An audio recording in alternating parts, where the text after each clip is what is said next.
Olá, eu sou o professor Ney Costa Santos. Você está ouvindo Ideias em Movimento, uma conversa sobre o que rola nas redes e na nuvem. Uma produção Comunicar PUC Rio.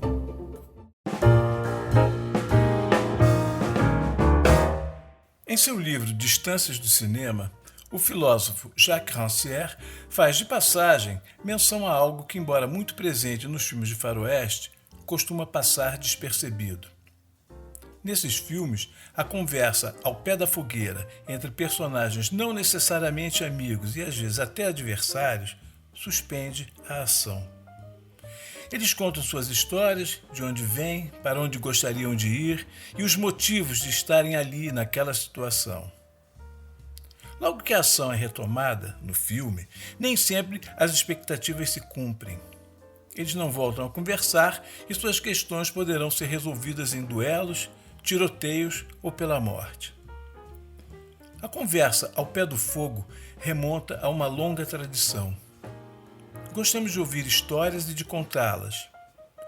Com a suspensão do tempo em nossas ações cotidianas, podemos ouvi-las e pensar quem somos, de onde viemos, para onde vamos. Essa é a tradição do griot, presente em várias culturas orais da África e do Brasil. Essas pessoas podem ser sábios, mães de santo, pajés, velhos descendentes de escravos, e seus relatos trazem os segredos da criação do mundo e a origem do grupo a que pertencem, preservando assim identidades e saberes. Quando no início do cinema se discutia se aquilo teria futuro, muitos achavam que a excitação gerada pela novidade não duraria, pois era uma simples invenção de feira. Outros, entretanto, logo perceberam que aquele dispositivo seria ótimo para contar histórias. O sistema original do cinema se organizou para isso, contar histórias que poderiam ser vistas.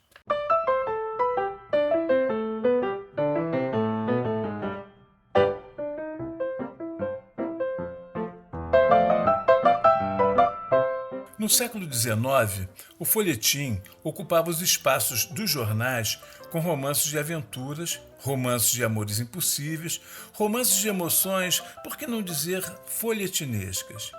Escritores como Balzac, Alexandre Dumas e Machado de Assis publicaram inicialmente alguns de seus romances em capítulos, em folhetim.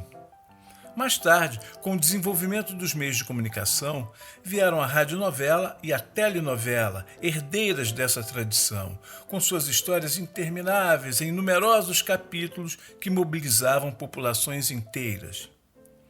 Também o cinema não escapou das séries.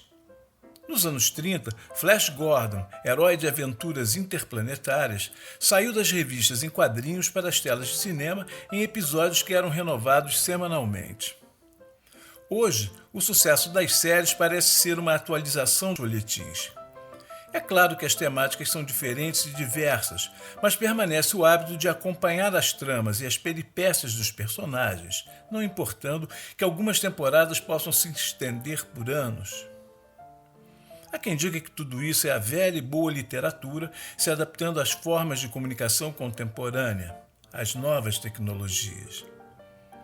Houve um momento em que se dizia que as histórias com começo, meio e fim estavam condenadas por serem discrepantes com a realidade, que é fragmentada e sem a linearidade desse tipo de narrativa. Tempos de descontinuidade e desconstrução. Ainda que as inovações literárias no século XX tenham indicado novas possibilidades, o público continuou fiel àquelas narrativas.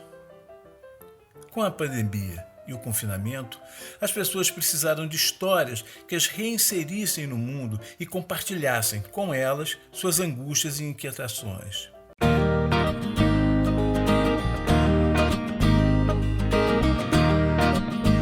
Nunca se falou tanto em storytelling, ou seja, em contação de histórias. Suas técnicas, suas formas e sua importância já estão nos currículos escolares. Telenovelas, das quais já se sabiam os finais, foram reprisadas. As plataformas de streaming aumentaram a oferta de conteúdos e o número de acessos cresceu. Narrativas publicitárias buscaram o storytelling para criar identidades entre as marcas e seus públicos. Crianças adoram ouvir histórias. Com elas, se retiram para seu mundo interior, enfrentam seus dragões, vivenciam suas emoções e compartilham novos mundos.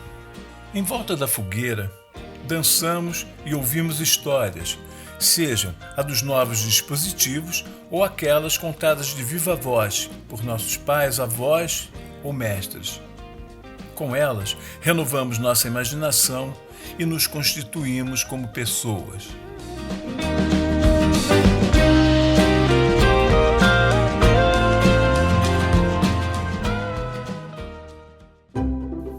Você ouviu Ideias em Movimento, uma produção Comunicar PUC Rio. Até a próxima!